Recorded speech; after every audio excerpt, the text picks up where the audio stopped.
నమస్తే, welcome to Navata TV. BHEL ఇప్పుడు కళ తప్పింది. నిన్నటి వరకు కళకళలాడిన నవరత్న కంపెనీ ఇప్పుడు బోసిపోయింది. అవును, ఆర్డర్ బుక్ మిషన్ అంతకంతకు దిగజారుతోంది. ఈ నవరత్నాలు నవ్వుల పాలయ్యే స్థితిలోకి వెళ్ళిపోతుంది. ఈ పరిస్థితికి కారకులెవరు? అసలు భవిష్యత్ ఏంటి? తదితర విషయాలను అధికార యూనియన్ నాయకుడు రెహమాన్ అడిగి మరిన్ని వివరాలు తెలుసుకుందాం.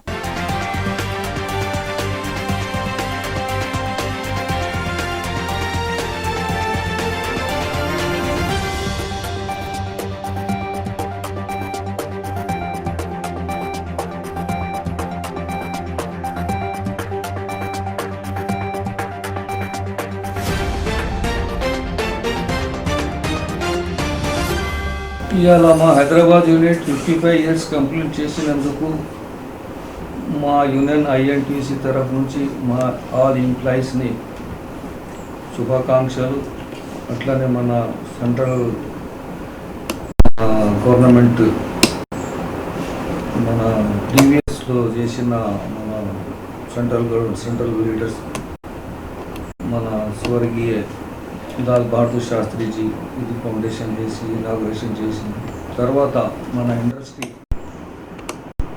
పోయిన 14th వరకు మాత్రమే BHEL చాలా టాప్గా బిజినెస్ చేశారు. కారణం ఏమంటే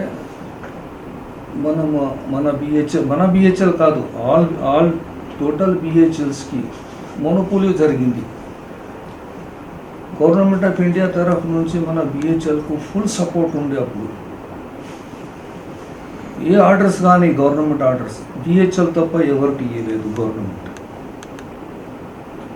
2000 PV నరసింహారావు గారు గవర్నమెంట్ ముందు అయితే మనకు మొనోపోలియే ఉంది, ఎవరు లేదు మనకు కాంపిటీటర్, అస్సలు కాంపిటీటరే లేదు.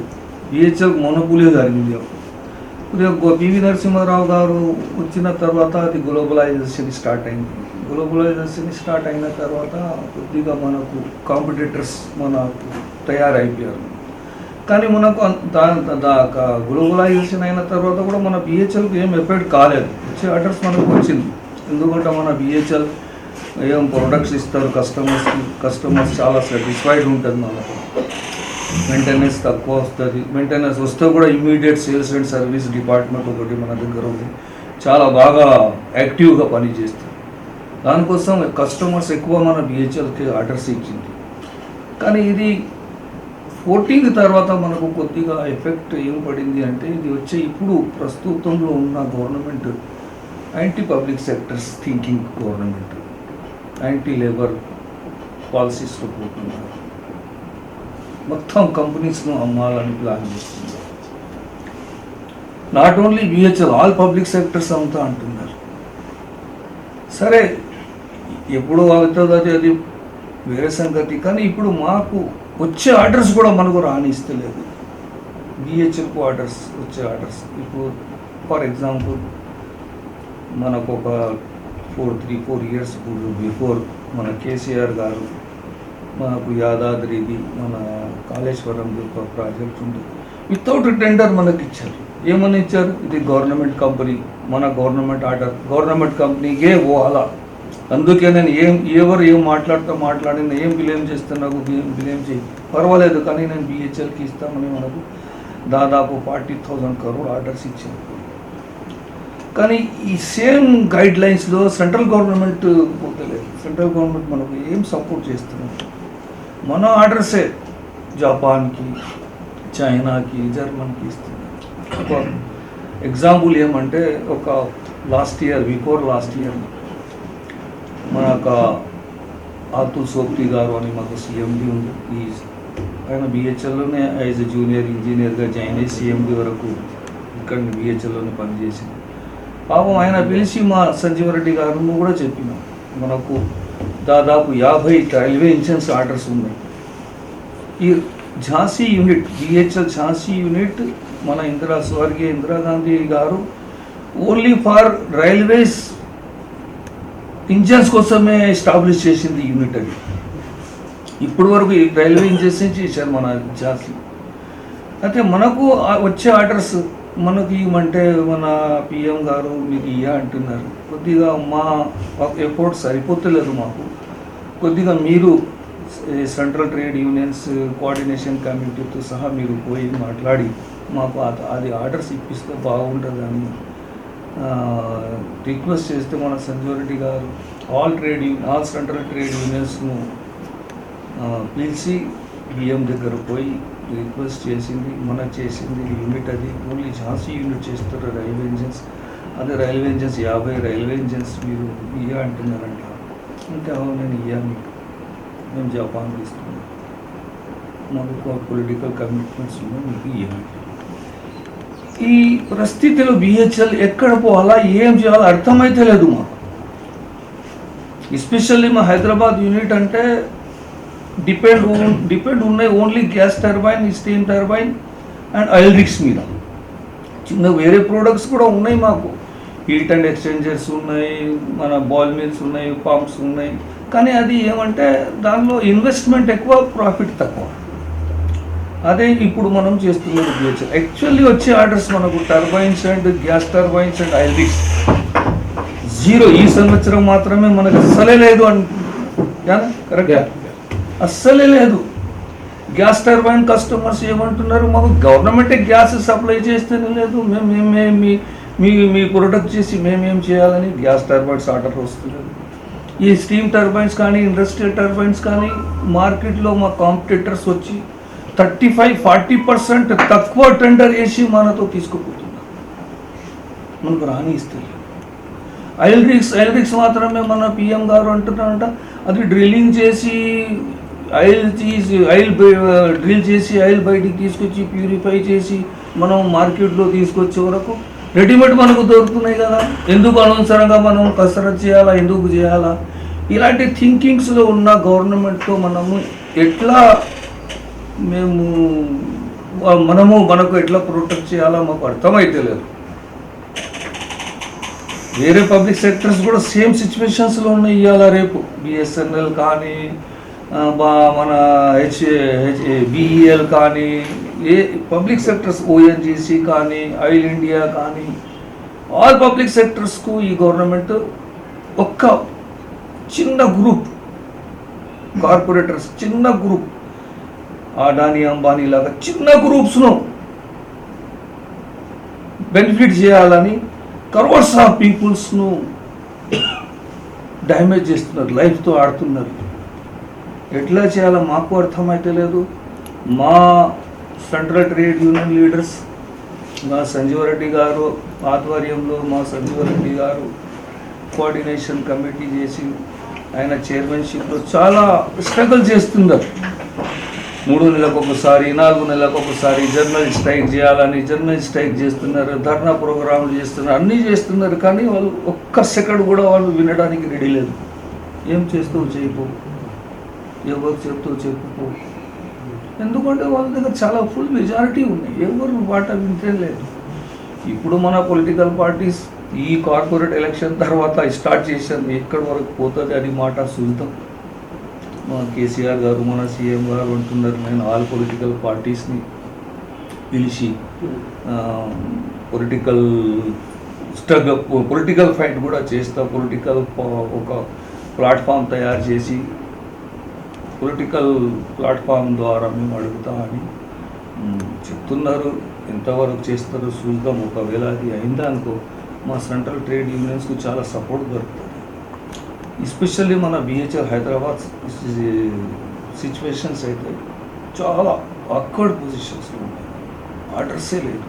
ఓన్లీ హీట్ అండ్ ఎక్స్చేంజర్స్, మన బాయిల్ మిల్స్, పంప్స్, ఇది 3-4 ప్రోడక్ట్స్ చేస్తున్నారండి. అది ఏమవుతుంది చూద్దాం. అంటే అప్పటికి ఇప్పటికి కంపెనీలు ఏమైనా మార్పులు వచ్చినాయా? మార్పులు అంటే అదే పని ఉంటే మనకు స్వయం అన్నీ జరుగుతుంది. అన్నీ ఇవాళ రేపు పని లేని మనం అన్నీ ఇన్సెంటివ్ బంద్ చేశారు. మన పర్స్ 35 కటింగ్ హోల్డ్ చేసి పెట్టారు. డిఏ మొన్న రిలీజ్ చేశారు, డిఏ కూడా పోయిన నెల వరకు ఆగి హోల్డ్లో ఉండి ఇప్పుడు కాంట్రాక్ట్ లేబర్ను తీసేస్తా అంటున్నారు. ఇప్పుడు కాదు, లాస్ట్ ఇయరే వచ్చింది ఒక సర్కిల్ కార్పొరేట్ నుంచి 50% టెంపరీ వర్కర్స్ను మీరు తీసేయాలని మేమే పోయి మాట్లాడి, అరే వాళ్ళు జీవితంతో ఎందుకు వాడతారు పోయి మీరు తీసే బదులు మీరు ఒక 50% తీసే బదులు 50% వాళ్ళకు బ్రేక్ ఇవ్వండి. అంటే ఇప్పుడు వరకు ఎట్లా ఉంటే సంవత్సరంకి ఒక నెల బ్రేక్ ఉంది. మేము పోయి మాట్లాడి వాళ్ళకు తీసే బదులు సంవత్సరంకు 6 నెలల బ్రేక్ మీరు అవసరం ఉంటే, కానీ వాళ్ళను జాబ్తో తీయవద్దు అని రిక్వెస్ట్ చేసి మేనేజ్మెంట్ కన్విన్స్ చేసి మేనేజ్మెంట్ కూడా సపోర్ట్ చేస్తున్నారు. ఇప్పుడు వరకు అయితే సపోర్ట్ చేస్తున్నారు ఆ విషయంలో. ఇప్పుడు వచ్చే సమయంలో ఏమవుతుంది మాకు కూడా అర్థమవుతుంది. అంటే ఉద్యోగులకు ఓటీలు ఇస్తున్నారా? నో ఓటీ, ఇన్సెంటివ్ కూడా బంద్ చేశారు. ఓటీ అంటే 3 సంవత్సరం నుంచే బంద్ అయిపోయింది. పోయిన సంవత్సరం నుంచి అంత ఇన్సెంటివ్ కూడా బంద్ చేశారు. No OT.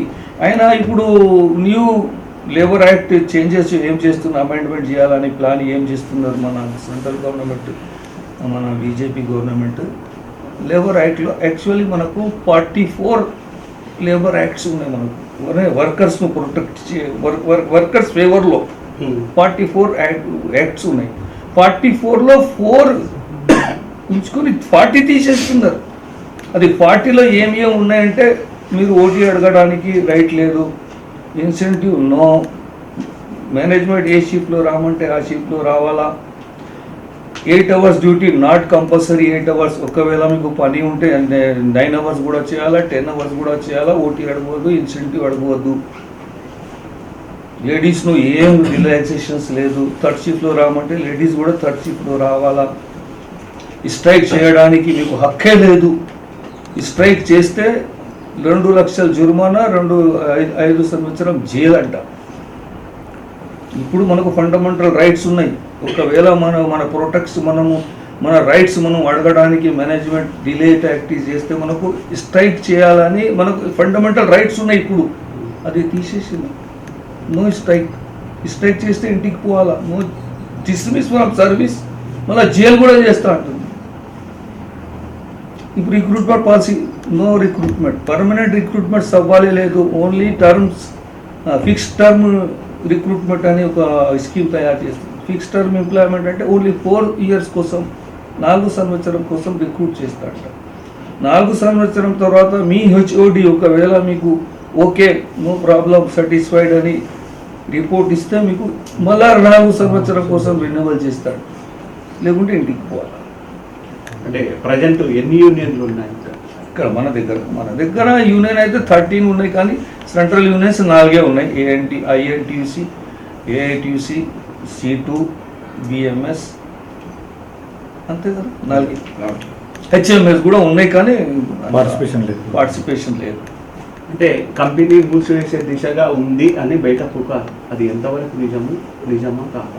చూడు అన్న, ఇది మోదీ గారు రాత్రి 12 గంటలకు వచ్చి అనౌన్స్ చేస్తారు ఏమైనా చేయాలంటే. అందరు పడుకున్న తర్వాత అనౌన్స్ చేస్తారు. ఆయనకు అలవాటు అయిపోయింది. 3 మంది అట్లనే చేసిను, అన్నీ అట్లనే ఇది కూడా చేసుకోవచ్చు 12:30 తర్వాత, అందరు పడుకున్న తర్వాత. దాంట్లో ఏం డౌట్ లేదు. కానీ మా మేనేజ్మెంట్, బిహెచ్ఎల్ మేనేజ్మెంట్ మాత్రమే చాలా వరీగా ఉన్నాయి. వాళ్ళు కూడా చాలా టెన్షన్లో ఉన్నారు. ఎట్లనే మనం సేవ్ చేయాలా కంపెనీని. మేనేజ్మెంట్ తరఫు నుంచి మాకు ప్రాబ్లం లేదు. Thank you.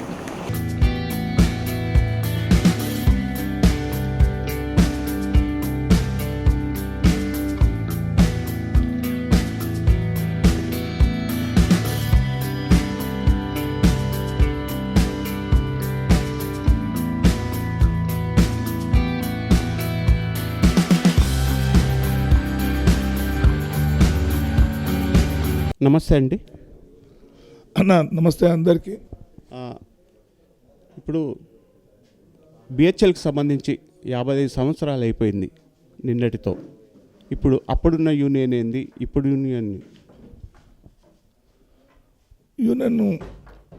అంతకుముందు దాదాపు 55 సంవత్సరాలు నిన్నటికి పూర్తి చేసుకున్నాం. అప్పట్లో యాక్చువల్గా ఈ బిహెచ్ఎల్ ఏదైతే బిహెచ్ఎల్ రామచంద్రపురం మెదక్ డిస్టిక్లో 1965లో ప్రారంభమైంది. అప్పుడు ఈ బిహెచ్ఎల్ను 20,000 ఎంప్లాయీస్ గురించి 6,000 చేంజ్ ఎకరాల భూమిని సేకరించడం జరిగింది. 1964లో ఇక్కడ ఇనాగ్రేషన్కు శాస్త్రి గారు వచ్చినప్పుడు శాస్త్రి గారు మనకు మద్రాస్ సీఎం, అప్పట్లో ఉన్న సీఎం మన కామరాజ్ నాడర్ గారు ఆయన నెంబర్ రావడం, ఆయన ఈ బిహెచ్ఎల్ను హాఫ్ యూనిట్ను తిరుచికి తీసుకెళ్ళడం జరిగింది. ఆ హాఫ్ యూనిట్ తీసుకెళ్ళిన తర్వాత మనము 3,000 ఎకరాలు మన బిహెచ్ఎల్ ఉండడం జరిగింది. మిగతాది భూమి ఈ బిహెచ్ఎల్ గురించి పూర్తిగా రెండు పెద్ద విలేజ్లు పోవడం జరిగింది. అందులో నెంబర్ 1 మందుమూల గ్రామం ఒకటి, కాసిరెడ్డిపల్లి ఒక విలేజ్, 2 ఊర్లు పోయినాయి. ఆ 3,000 ఎకర్స్ను మళ్ళీ మన గవర్నమెంట్, సెంట్రల్ గవర్నమెంట్ ఈ 24 కంట్రీస్ అన్ని దేశాలతోటి లింకప్ అయిపోయి మన ఎక్స్టేట్ పెట్టడం జరిగింది. అప్పట్లో ఈ 11,000 మంది ఎంప్లాయీస్ ఉండేవారు. అప్పుడు మొట్టమొదటి ఇప్పుడున్న మా all India president Sanjeev Reddy garu, ఆయన world vice president, Asian country president, మొట్టమొదలు బిహెచ్ఎల్లో ఒక ట్రేడ్ యూనియన్ 65లో రిజిస్ట్రేషన్ మొట్టమొదటి president Sanjeev Reddy garu, INTC president Sanjay Reddy గారు. ఇప్పుడు మా ప్రెసిడెంటు ఎంఏ రెహమాన్ గారు. అప్పట్లో మాకు ఆర్డర్స్ చాలా బాగుండే. మేము దాదాపు 7,000 చిల్లరగా మేము టార్గెట్ చేసినాం. దాంతో మెల్లిమెల్లిగా ఆర్డర్స్ పడిపోవడం, అప్పటి నుంచి మనకు గవర్నమెంటు, కాంగ్రెస్ గవర్నమెంటు ఈ పిఎస్యులకు అన్నిటి కూడా మద్దతు పలుకుతూ మాకు తోడుగా వాళ్ళు ఉంటూ వచ్చేవారు. ఇప్పుడు ఉన్న పరిస్థితుల్లో మ్యాన్ పవర్ తగ్గింది, ఆర్డర్ పొజిషన్ బాగాలేదు, అప్పటికిప్పటికీ ఆస్మాన్ ఫరక్ అయింది. ఇప్పుడు మాకు ఆర్డర్స్లో హైదరాబాద్ యూనిట్ ఒకటి దాదాపు 15,600 ఆర్డర్స్ ఉన్నాయి. మ్యాన్ పవర్ 3,000, దాదాపు 3,500 మంది మ్యాన్ పవర్ ఉంది. ఇదే విధంగా మేము చేస్తే నష్టాల్లో వెళ్తున్నాం. దాన్ని ఇప్పుడు గవర్నమెంట్ తోటి కూడా అపీల్ చేసినాం.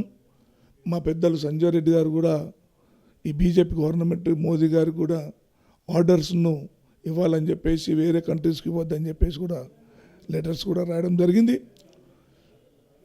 మాకేదైతే స్టీమ్ టర్బన్స్, గ్యాస్ టర్బన్స్ ఉన్నాయో ఆర్డర్స్ లేవు, రిగ్స్ గిట వస్తూ ఉన్నాయి. మ్యాక్సిమంగా మళ్ళీ 1-2 ఇయర్స్లో మెరుగుపడతాయని చెప్పేసి ఆశ ఉంది.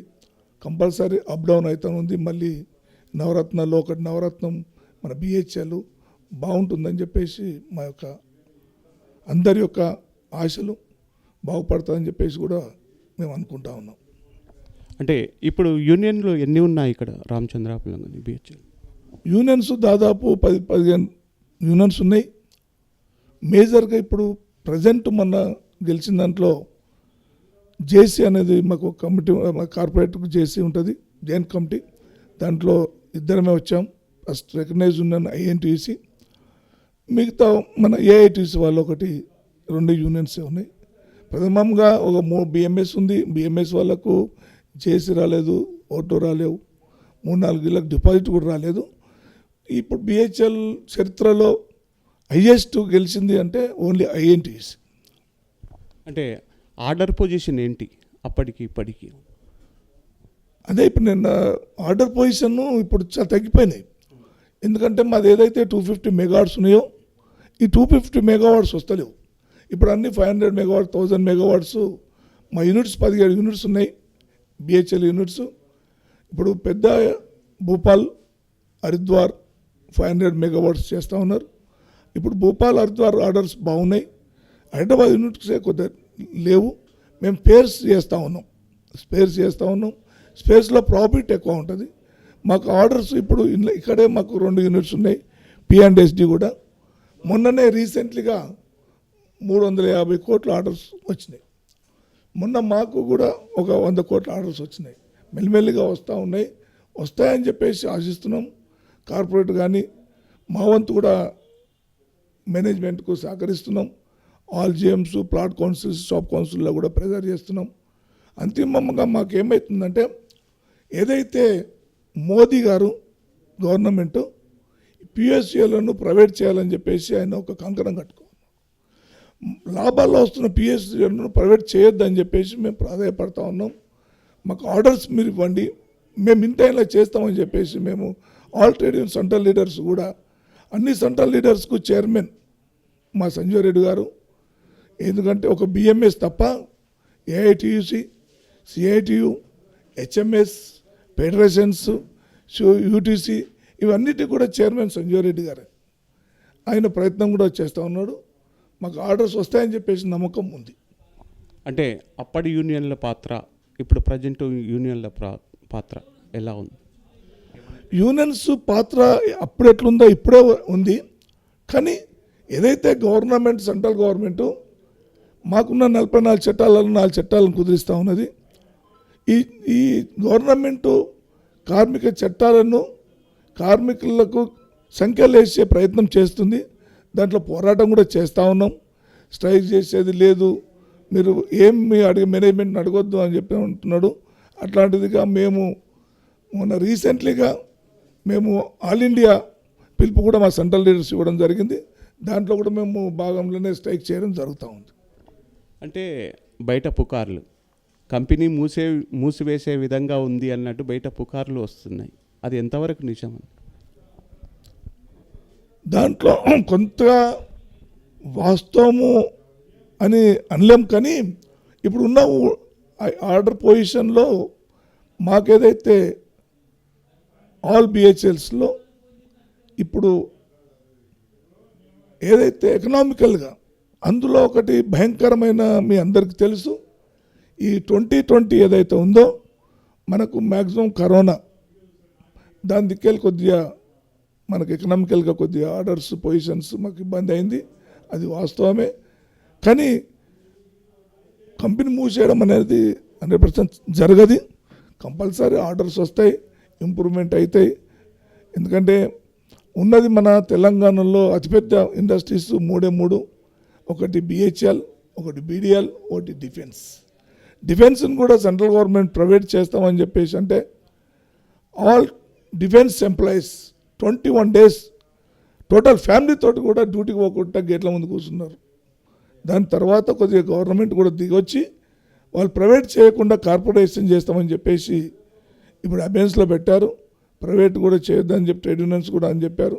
డిఫెన్స్ అసోసియేషన్ ఆయన ప్రైవేట్ చేద్దాం అనుకున్నప్పుడు బిహెచ్ఎల్ మరి మోదీ గారు ఏం చేస్తారు అనేది కొద్దిగా మాకు కూడా ఆందోళన ఉంది. అది వాస్తవం.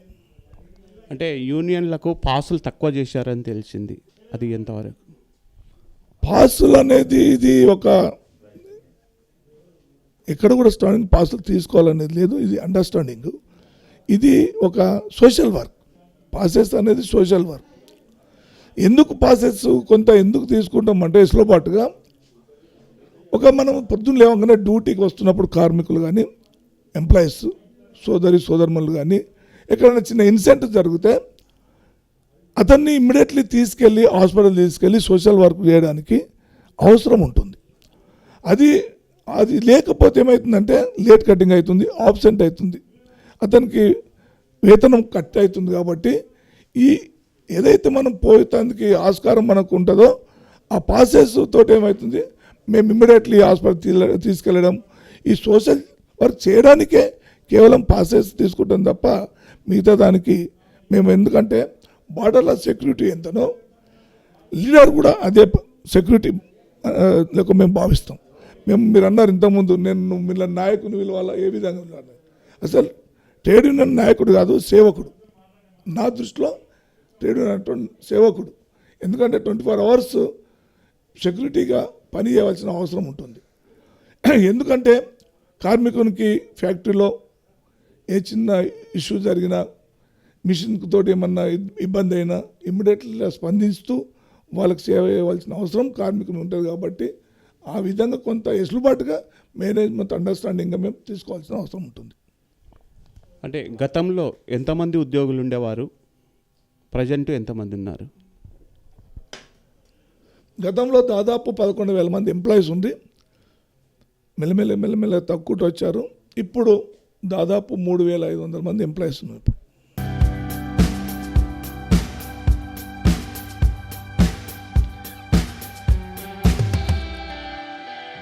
ఇవి ఇప్పటివరకు ఉన్న అప్డేట్స్. మరిన్ని అప్డేట్స్ కోసం చూస్తూనే ఉండండి నవత టీవీ.